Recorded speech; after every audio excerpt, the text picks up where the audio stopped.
Hey everyone, it's Patrick from Oakland Travel, and we're in Berlin, Germany. This was September 2018, so a couple of years ago. We recorded so much footage that takes a while to kind of get it all out there and get it published. At this point in the trip, we have just left Hitler's bunker that we covered in one of the previous episodes in the blog, and we are now about to go around the corner on our little segue tour to the Memorial to the Murdered Jews of Europe, which is kind of a famous landmark. You can kind of see it there across the street. Hi there, Maria here from Oakland Travel. Just wanted to pop in with a quick reminder. If you enjoyed this video, please click the thumbs up.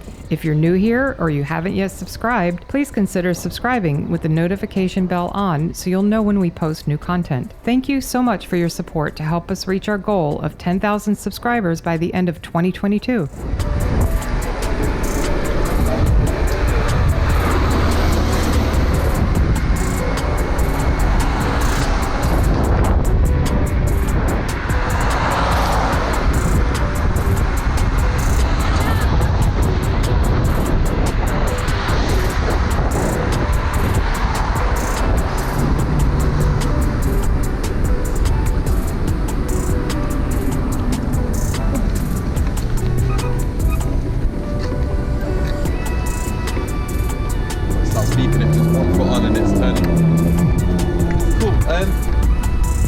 We can go and sit on the memorial, just please don't stand on the road.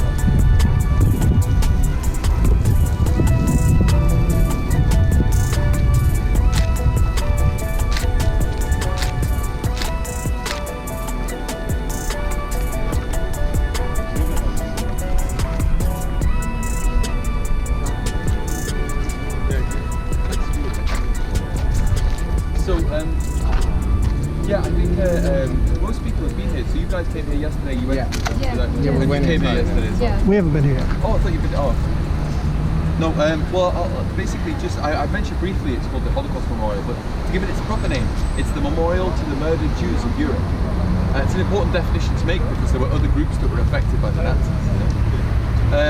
It's one of therefore the disabled people. Disabled people are one of the first groups to be rounded up, experimented on, used the gas on. There's one across the way for homosexuals as well. There's one for the political prisoners. Stand against the Nazis politically, you're going to be killed. The Soviet prisoners of war. Yeah, massacred by the Nazis as well, the Soviet prisoners of war. As well the Roma Sinti population, Gypsy population. Again, be targeted. Now, so it's a memorial for each group?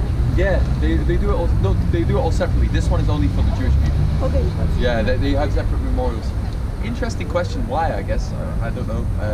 Each group has their own visibility, their own funding, their own politics. Kind of, you know, of it. So this is just only for Jewish people. Yes. Yeah. And they all take their own form as well. I kind of like that they're separate, to be honest. For example, the disabled one, the more memorial to disabled people, it's not so big, not so fancy. It's like a load of information on one side, and then a big pane of blue glass. It's like a bluish kind of glass. And the idea is, I stand on this side of the glass, you stand on that side of the glass. We're the same, we just perceive each other differently. We just see each other differently. And I think it's important when you think about that. The one for the homosexuals is a big block with a TV inside it. And the TV has a same-sex couple kissing. Sometimes it's two guys, sometimes it's two girls. Sometimes it's like this trans woman and this really funky looking, it's really cool. Like they just do it, they change it every now and again. So yeah, they all take their own form. But this one is dedicated to the 6 million Jews that were killed. Now, it's made up of these blocks. There's 2,711 of these blocks. Some of them are flat with the ground, flush with the ground. You see this one there, completely flat. Some of them are way over 4 meters tall. The ground also undulates, giving this very uneasy feeling. When you go along, it's very uneasy. It gives you this. You always feel a bit queasy. You feel a bit like uncertain. You'll notice as well, none of the blocks are entirely straight. Some of them are tilted. Now, all in all, I think this creates something quite incredible. Like, you can look at this memorial or you can take photos of it and try and show your friends back home, but none of it kind of compares to the feeling of walking through it. It really gives you this quite strong physical emotion. And I think, although none of it is at all close to what the Jewish people must have felt, it kind of gives a tiny flavour, like a taste of maybe a fraction of a percentage of what it must have felt like to be so disorientated and so uncertain about your future. You'll find yourself very quickly like looking around the corners. Now, I've heard many interpretations over the years, and I'd be happy to share some of these interpretations with you. But first of all, I'd like to give you a chance to walk through it and experience it. So what time are we on now? 22. We're a little bit later than normal.